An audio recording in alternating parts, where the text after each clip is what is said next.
घरफाळावाढ रद्द करा आणि रखडलेले घरकुल अनुदान मिळावे या मागणीसाठी आज मुरगुड नगरपालिकेवर मोर्चा काढण्यात आला.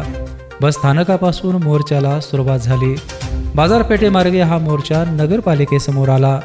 मोर्चेकरांनी नगराध्यक्ष सुहासिनी पाटील यांना मागण्यांचे निवेदन सादर केले. कुठल्याही परिस्थितीमध्ये जे लोकांनी घरं बांधलेले लोक आहेत, तुमची निधी वाढ बघून लोकांची घरं पूर्ण झाली आहेत, तरी पण आपण निधी अजून मिळाला नाही.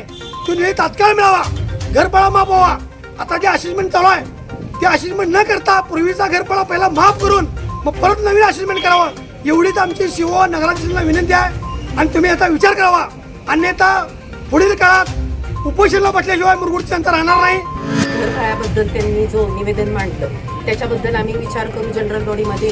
आणि तो जो कमी 5% म्हणताय ना तुम्ही, 19 अगोदरचा 20% आणि आत्ताचा 5 एकूण 25%, त्याच्यावरही जनरल बॉडीमध्ये विषय घेऊन आम्ही त्याच्यावर निर्णय देऊ अशी तुम्हाला म्हणजे प्रत्येकाला सांगण्यात येते. आणि त्याचबरोबर जे आता घरकुलचं जे योजना आहे तो नवीन अधिकारी आता आजच जॉईन झालेला आहे. इथून पुढे तुम्हाला कुणाच्याही तक्रारी येणार नाहीत आणि प्रत्येकाला न्याय दिला जाईल आणि प्रत्येकाची घरकुल हे मंजूर केली जातील.